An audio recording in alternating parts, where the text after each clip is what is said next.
Nation, next up here in the Fan Cave, we have credentialed NFL and Raiders beat writer, also frequent contributor to RaidersBeat.com, and longtime friend of Raiders Fan Radio. Welcome in, Scott Winter. What's up, Scott? Hey, man. How's it going? It's going fantastic, buddy. Great to have you back on. It's been a minute since we've had you on. And I was trying to think back to the first time we had you on. It was like 3 years ago. Is that right? Yeah. It was during the relocation drama. Oh, my gosh.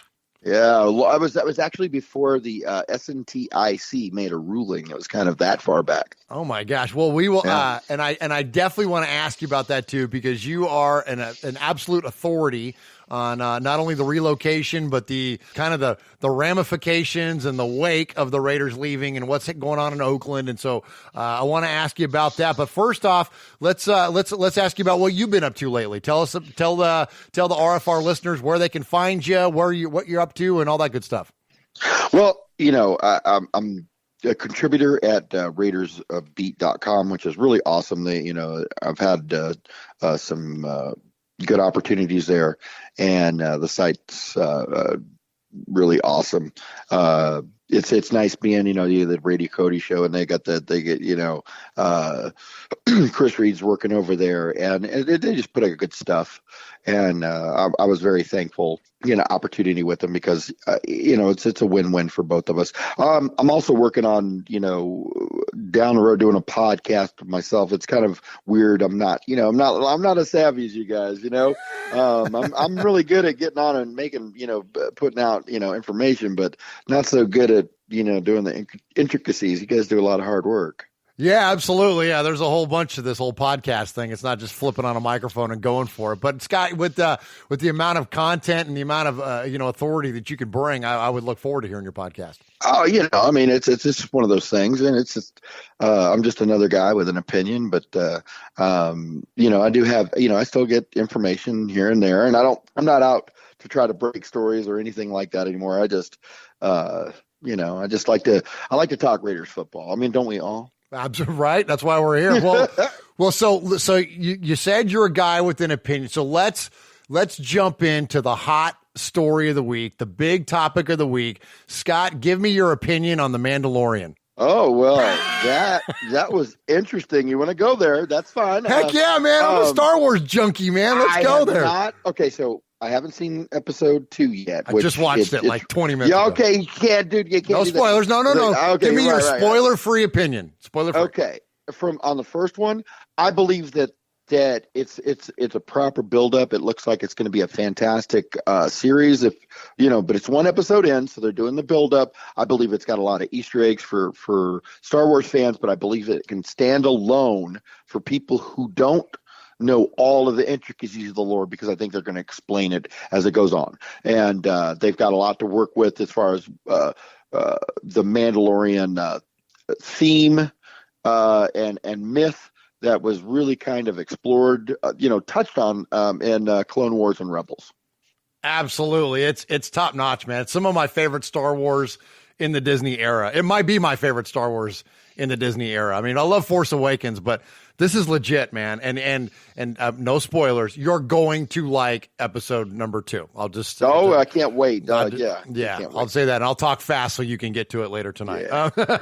All right, but hey, of course, RFR listeners want to hear about the Raiders, so let's talk about the Raiders. But first off, as I mentioned a few minutes ago, you're an authority on the stadium, and whether it was from the relocation or, as I mentioned, also the aftermath. Give us kind of the 30,000-foot view. Where are we at with Allegiant Stadium? How's the timing work? All that good stuff. Where are we at as far as the future of the Raiders playing in Las Vegas? Oh, it should be ready by July, just like they said it. I don't see anything so far that's going to throw it off. I mean, they had a little bit of an issue with the steel, but they were able to work parallel projects, move other things forward in the meantime. It still should, by Christmas, it still should look almost complete from the outside. It should really have that look, and you'll be like, wow, that's what it's going to look like. So they're on track there. Once they get the facade up, then of course they're going to have a big giant plasma screen with a gazillion pixels that's going to be facing I-15 there, and they'll have the inflated pillows for the roof, which is tinted to keep out the harmful UV stuff, because it can get kind of hot there in Las Vegas. Just saying, but that view, there isn't a bad seat in that house. It's that they're being able to open those doors on certain days where you can actually just look out through the Al Davis torch, because a lot of people don't realize there's going to be a big torch there. It's going to be, you can't have a real fire there. It's going to be it's going to be a holographic fire, but I didn't know that. Massive. Yeah, you can't have a fire in the indoors, but there's going to be a huge torch. It's going to make the one that in a Coliseum, and I don't want to. They're not. This isn't about poo-pooing what they did in the Coliseum, because it's fantastic for Al Davis. The torch is going to be magnificent, and it's going to be in that certain view where you also see the Las Vegas Strip when they open the shutter doors to the outside. So yeah. Wow. Now, we were just out there, I mean, just a couple weeks ago, and of course stood by the torch and took pictures like you're supposed to when you're in town. Right. And yeah, it's not that big, really. It's not that. No. And I knew that this one was going, in terms of scope, was going to be much larger, but I didn't realize that it wasn't going to be a real fire or a real flame. I thought it was. You can't do that in a dome. It just wouldn't work. So it's going to be it's going to be a holographic kind of video thing. Yep. Huh. Mm-hmm. Cool. All right. So everything's on track there. There's been a little, I don't know, flare up here lately about what is going to happen with the remains of and I'm literally the remains of the Oakland Coliseum. What's going on there? What is the A's are they're banging the drum about their new place at the Howard Terminal, but there's a lot of doubts in that. Like, just give us again a high level view. What does it look like when the Raiders leave and they're in Vegas in 2020? The Warriors are gone. The A's are playing through the sewage. What do we got left? Well, it's the same thing that the Raiders want, and it's finally dawned, apparently.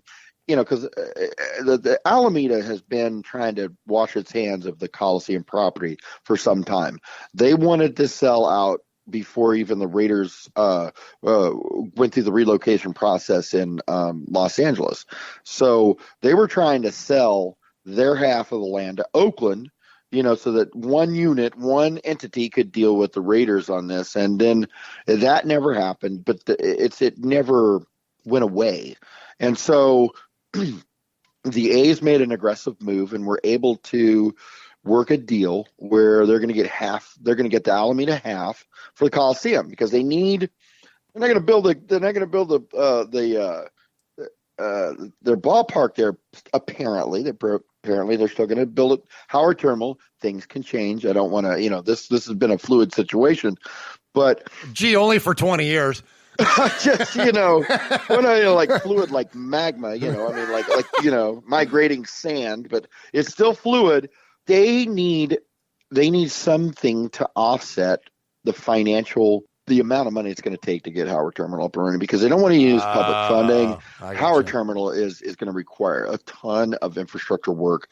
The city is not really willing to go there, so they need to fund it. And what they're going to do is they're going to use that land and the Coliseum land to try to maybe solicit tech companies, this, that, and the other. But Oakland wanted to do that. Oakland wanted to have that property to do exactly that. That's why they would not sell it to the Raiders. And the Raiders were asking the same thing that the A's are basically going to get. So the city tried to sue to block the county from selling the A's the land. Well, that blew up in their faces. And so they've discontinued that lawsuit, and apparently, from what I'm hearing, they're eventually going to sell the land to the A's, and the A's are going to basically win out. They're going to be able to redevelop that land and tear everything down and redevelop it into maybe a tech area, bring in and they're going to use that money to finance their Howard Terminal thing. So they'll still play. They'll still Okay. actually play in the Coliseum until that happens. But they won't have to pay rent and all that other stuff, and it'll all be their money because they'll own it. So this is still going to go on for a bunch more years. Well, yeah. Until they've done their work wherever they're going to build this thing. If it's Howard Terminal, great. Which I think Howard Terminal would be gorgeous. I think no doubt. It's a good look. It's a good location as far as the beauty of it, and getting the bay and everything. If you're from the area, and I grew up in that area, it would be fantastic looking. But it's just so much work, Port Authority and all that. And it's just, I think it'll be unique. I think it'll be a Camden Yards kind of situation where in the background, and so in Camden Yards, you got the big, warehouses and you got all of that stuff. And it looked great when it came out. And whereas in the Bay, you're going to have all of the, the cranes, but they're not bad looking cranes. The Oakland port is they're AT-AT walkers, man. They're way cool. They do. Yeah, they've got that Star Wars look. We're talking about Star Wars. There it is. But it's going to be a unique view, and I love the A's. The A's are my passion as far as Major League Baseball goes, and they really need that to compete. I mean, the Giants when they got Pac-Bell Park, which is now AT&T Park. I mean, it's changed its Oracle name. Park. Oh, it's Oracle Park. Yeah. Thank you. I mean, I was there when it was Pac-Bell Park. Yeah, me too. Willie Brown goes, we're going to call it Pac-Bell Park. That's the way it's going to be. And it gave them, because there's no parity in baseball, whereas there's parity in football, basketball, hockey. You have, strict salary caps. Baseball doesn't have that. So it's basically how much money you can earn is what kind of team you can field. At least you are able to pick the fruit that you want and pay top dollar for it if you so choose. And so small market teams just don't do as well, and they have that uphill battle, whereas Boston and New York and Los Angeles and San Francisco and a few other teams, Chicago, they can just throw money at people. And they can get the talent, whereas Oakland can't do that. Oakland has to develop its talent. It's forced to do certain things, and it's still been competitive. New York is able to field so much more, and now Houston, and now Boston, and it's just when they can have $300 million payrolls, it's really hard to kind of compete with that. When the A's are lucky if they're worth $300 million. Right, yeah. I mean, they're worth more than that, but I mean, for a long time they weren't. So. Well, so let's jump back over to the NFL side of it. Let's talk a little bit about the Raiders. So we're 5-4. Cleveland beating Pittsburgh last night. We're in that 6th spot. We're a wild card team. I don't know how many of you, and you being the proverbial listener there, how many of you thought we were going to be a playoff team in the back half of the season? I didn't. I mean, I had pretty curbed expectations of this season, and I think that was a fair assessment considering the way that we closed out last year. But man, Gruden and the crew continue to impress, and so the team is on a roll. Scott, what are we looking at for the second half outlook now going into a playoff run? Well, right now the Raiders, as far as strength of schedule, have the second best strength of schedule going forward as far as their opponents. I think their winning percentage is somewhere in the 300s, which is fantastic. The Raiders to feasibly get to hold on to this spot, in my opinion, I think they need to finish at 10-6 at worst. 11-5 would be better. I think 11-5 almost basically locks you in there. 12-4 is not impossible. That's I think Kansas City, and that's really Derek Carr and this Raider organization going into Kansas City, that's been their Achilles heel. They have just not been able to win up there. Right. And there isn't a team on the list other than the Kansas City Chiefs that the Raiders should lose to. They should beat the Chargers in LA. They should beat the Jets. They should beat Cincinnati. They should, they should beat Tennessee. Now Tennessee's kind of got some mojo going on, so that's going to be a tough game. Los Angeles is always going to be a tough game. The Chargers, they play tough. The Broncos play tough. But I mean, the Raiders should beat the Broncos. The Raiders should beat Los Angeles. The Raiders should beat the Jets. The Raiders should beat Cincy. What's that for 4 games right there? That should be 9-7. Yeah. And then you got Tennessee, and then you've got Kansas City. So I mean, there's the Raiders they got 7 games. They could sweep all 7. That would be something. If their offense, they have the offense that can get the job done, and the defense is going to play catch up. But if the defense is starting to get that big play mentality. Yes. If they do that, and I wrote an article on Raiders Beat about this right before the Chargers game. Nolan Harrison tweeted out something to me when I said, this defense could get better and blah, blah, blah. And he said, about midway in November, he said, defenses do get better basically by proxy. He said, the offense is out there. They've shot their shot. There's nothing out there that they've got hidden. They have shown their playbook over 9 games, over 10 games. And so defenses should be able to gain an advantage if they're studying this and you got good coordinators and they're doing their job, and which I believe that the Raiders do have, even though, some people, have questioned that. I believe that the talent is hungry. I don't believe that they're lazy. They're definitely not. They're putting everything they got out there. No, there's no quitting this team, and that's been a nice thing this year. That in terms of Raider teams in the past, one of the big things we're easily critical of was that they were just kind of lay down.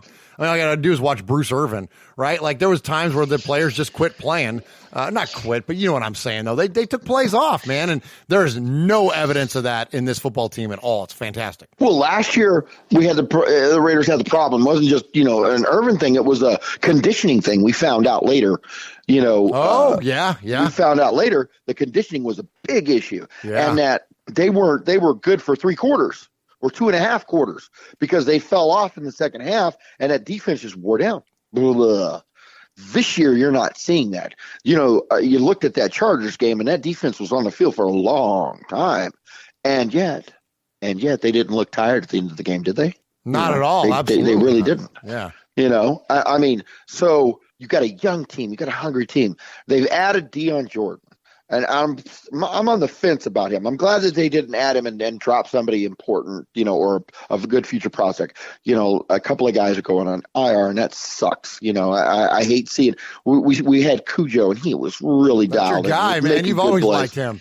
I have. I felt like he kept getting better and better. And you don't stick around with Gruden if you ain't playing, if you ain't practicing, you weren't working hard, and he did.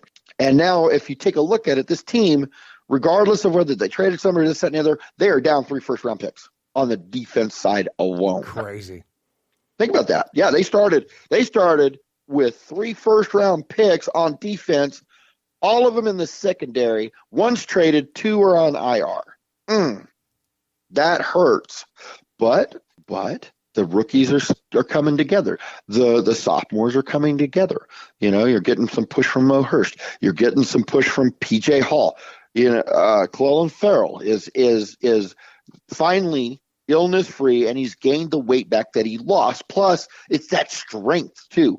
When you get sick, and I mean he got sick really bad, especially over in London.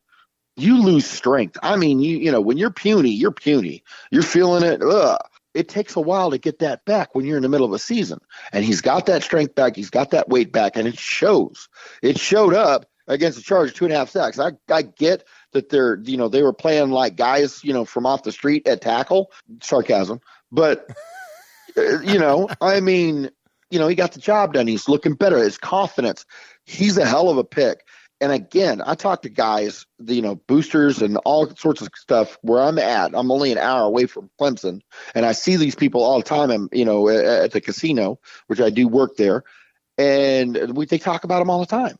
I said, "Don't worry, he's going to get better. He's going to get better. You just haven't seen him yet, and this, that, and the other." And of course, the Hunter Renfrow, same thing, man. These rookies are doing so great. Yeah. Josh Jacobs, this is the best rookie crop so far that the Raiders have had through 9 games. I can't say best ever, like 1968 or 2014.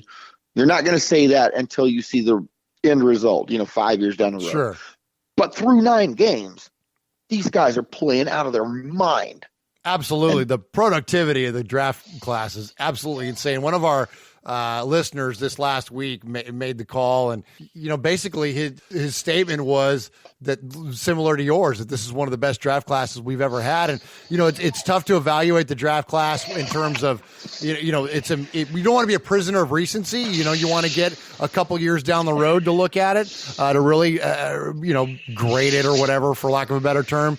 But in terms of like comparing Mike Mayock to Reggie McKenzie, like, it's not even close. Like, it's a slam dunk already that, I mean, Mayock has proven to be a better evaluator of talent. It's just there.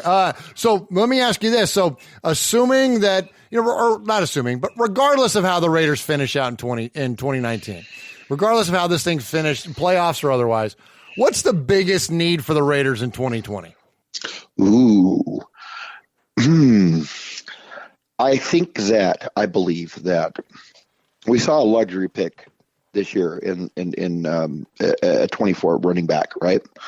Josh Jacobs. Josh Jacobs is a luxury pick in the sense that usually you don't take a running back in the first round, but the Raiders had 3 first-round picks, so they took a safety and they took defensive end, and these are blue chip, solid, strong, value. Not only are they good players and core players as far as wanting to play football, but their draft capital value worth is off the chart, because these are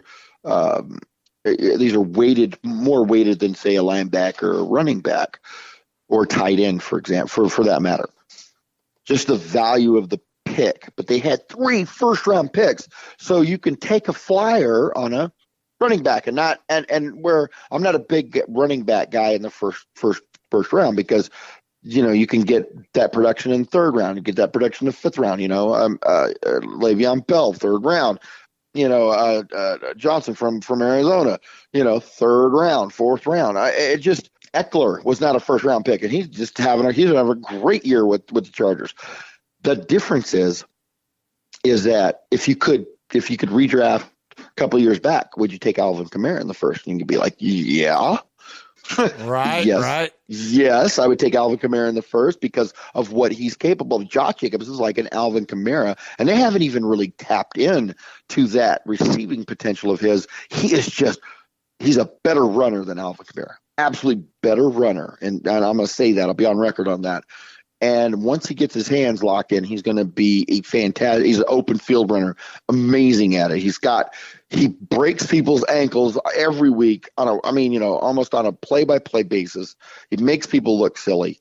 He's the real deal. Now we're 9 weeks into this, and the full value of running back in the first round, you have to see it long term, because you see the Todd Gurley and Melvin Gordon, who look like first round successes. They as the years gone by, well, they're not exactly.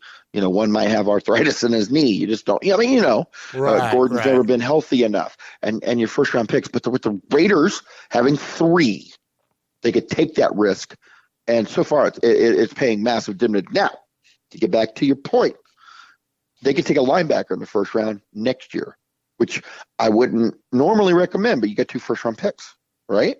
Right. I think that they needed. And one's probably going to be a top 10 pick. Thanks, Chicago. Look, it's possible. I believe that it's time for the Raiders to grab a linebacker, a stud, young linebacker. I believe Burfict is going to come back. Okay, Burfict is saying he's going to come back. There is a general feeling, Vic Tafur even said it today, that Burfict feels he's going to come back. I believe Gunther would want to have him back. He's still kind of relatively young. Yeah, but I would love to have a guy that he could mentor. You know what I'm saying? Sure, and there's no guarantee in how long he's going to play for. I mean, of course, he's only one hit away from being out for the season again. And I'm not saying that to take a shot at the guy, but look, he's got the ultimate target on him now, right? Like, now they're just looking for a reason to fine him and kick him out. Yeah, and they doubled down with what happened the other, last night. So, Scott, you're famous for wearing a hat. Would you ever take off another man's hat and hit him with it? No, that's.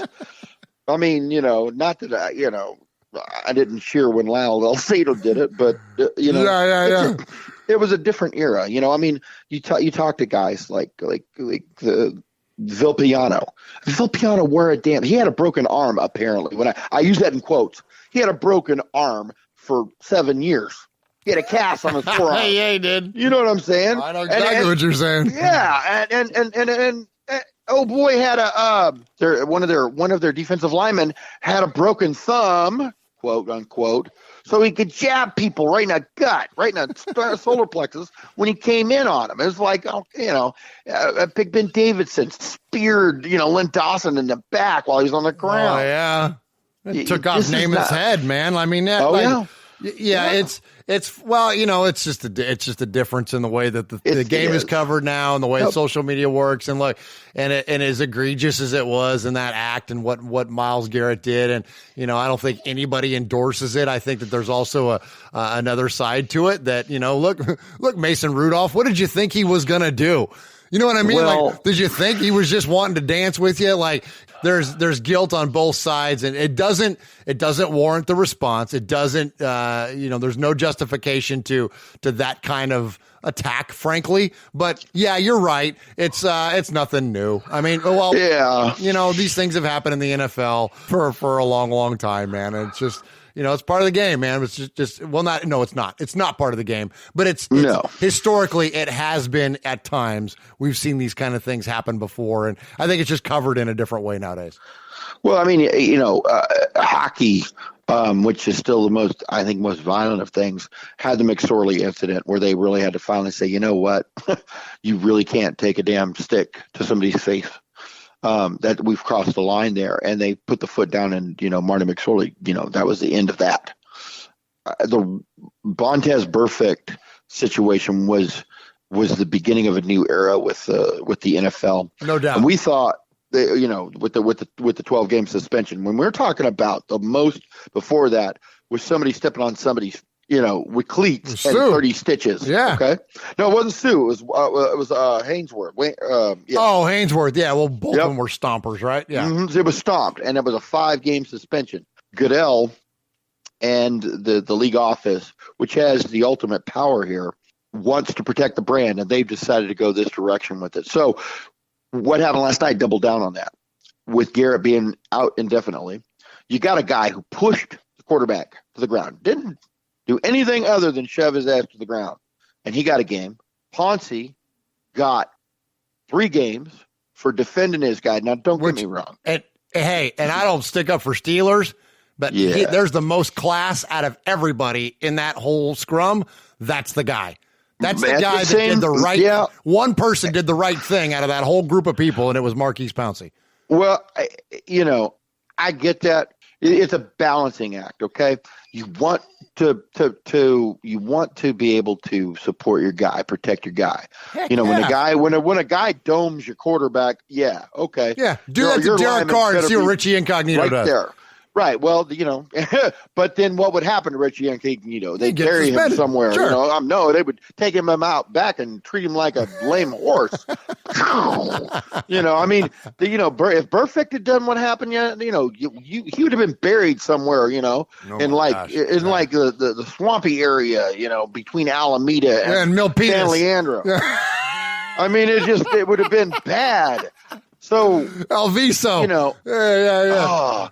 But here's what bothers me the most about what's going on. Okay, so at least they're making there's a concerted effort to make it consistent. Okay, right? Sure. So a guy pushes a quarterback down, he's going to get a game. Okay, I'm okay with that. If that's going to be the norm, I can adjust and go, okay, well that's don't do that. Just like I was okay with Garrett getting suspended indefinitely because he better get more than damn games than Burfict, but they did. Okay, I'm okay with that. What I'm not okay with is a punk, smug, arrogant, passive-aggressive quarterback kicking somebody in the family jewels and trying to rip his head off first, not getting a game when a dude just pushed him over got a game. Where is the balance there?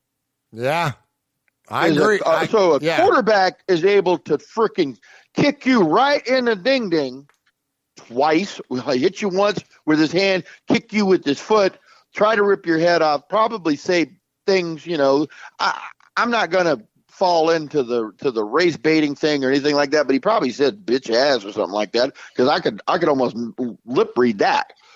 He probably kept it, non-racial, but still called him, some stupid ass names, and yet he didn't get a game. He should have got 2. I'm with you. See what I'm saying? So that was totally. The only thing. Yeah. I'm just saying. Anyways, so to get back to it, you're right. Burfict could go that direction. But see, you take a look at Burfict, what he got 12 games for. Was that hit? I mean, he didn't dome somebody with their own helmet. I mean, that was straight up assault. He's guilty of the repeat offender. That's the part. I would have been okay with that. Look, I don't like it. Games. Yeah, well, I mean, I don't like it. You know what I'm saying? Yeah, I mean, it sucked. It sucked, and it hurt our defense in a great way. But I mean, you got to know. Look, whether it was, it wasn't egregious. This last infraction was certainly not egregious. No, it was not even. No, it wasn't egregious. But you got to know. You got to know that they got a target on you. Yeah. All right. So, hey, Scott, I respect your time, and I appreciate you joining us here on Raiders Fan Radio. It's been awesome catching up with you. I got a new segment I'm gonna try out on you. You ready to be a guinea pig? Okay. Sure. So, we used to do the Mount Rushmore question where we would ask you like your favorite Raider, and 4 Raiders to put on your Mount Rushmore. Then we started doing this or that thing where we kind of did this rapid fire where it was like you had to pick one side or the other. I've got a new one. You ready? Okay. All right. You familiar with the Inside the Actors Studio questionnaire? Do you know what that is? Maybe. All right. I've taken the Inside the Actors Studio questionnaire and I've modified it to be Raidery. All right. Okay. So it's 10 questions. All right. All right. So the first one, Scott, what is your favorite Raider phrase? Oh, wow. Commitment to excellence. Nice. All right. Who is your most hated Raider rival? I have to pick one, don't I? Yes. That's why these are tough. I'm still stuck with Denver, but it's probably going to switch back to Kansas City. It's been neck and neck, that Super Bowl 50, that was, they have some smug fans. Yes. All right. What Raider game fired you up most? Fired me up most? Yeah. Got you excited. Go way back. The most exciting Raider game that I ever watched that was really just unbelievable was 1980 divisional championship, a divisional game. Come on. In Cleveland. Yes. Red Right 88. Come on. That was oof. Love it. All right. Who is your favorite Raider player? Kenny Stabler. Kenny said me too. What game disappointed you most, Scott? The Tuck game. Yeah, that's probably an overriding answer on this one. Yeah, I could say Super Bowl 30, but the Tuck rule. No, the Tuck. There was an expectation of victory there when the Super Bowl. There was. No. All right, what is your? These are kind of quirky. This is fun though. What's your favorite Raiders sound? This is kind of. All I have to do is say, "Holy Toledo!" Yes. Old school. Invoking Bill King. I love it. Yeah. I love it. All right. If you got to go to work for the Raiders tomorrow, what job would you want? Ooh. Well, let's see. A couple. I could run their podcast. No, they do a great job. They do a great job. I would just love to be like a film room assistant where I just watch tape all day and become, to follow in the Ron Wolf kind of, he used to just be the guy that was in the tape room all day. Nice. I would love to do that. Yeah. All right. What job would you not want to have with the Raiders? There isn't. I'd pick up their damn trash. Doesn't matter. I carry the damn water bucket. Love it. All right. Here we go. Here's the last one. Number 10. Scott, you just died. You went to heaven. You met your maker, the Father, Son, the Holy Ghost, and right after that is standing one Alan Davis. What do you want Al Davis to say to you? Just win, baby. Yes. Well done, Scott. Awesome. We appreciate you coming on and joining me here at Raiders Fan Radio and RFR Conversation. Scott Winter. Raiders fans, check him out. RaidersBeat.com. Check him out on Twitter. Scotty, give him your Twitter handle. Oh, it's Scott_Winter NFL. Scott, So, at Scott_Winter NFL. And I want to say one other thing. Besides linebacker, I hope the Raiders, pick up a wide receiver. So there you go. Those are my two favorite targets. Go. All right. And yeah, there you go. Good deal. We appreciate you, Scott. The insight is always awesome. The analysis is awesome. The conversation is fun. We need to get into some more Mandalorian next time we have you on. Well, next time we have you on, we'll maybe be like at the end of the first season, and then we need to really dive into it, man. We might need to do like a one-off show where we just talk about Star Wars. That'd be all right. Yeah, that'd be good stuff. But hey, man, we really appreciate you, man. You're the best. Been a great friend to our show over many, many years, and we appreciate your time and appreciate the insight and Raider Nation support what he's doing. You're the best, Murph. I always love you, man. Thank you, Scott. We appreciate you, brother. Have a good night. All right, you too now. All right, we'll see you. Bye-bye.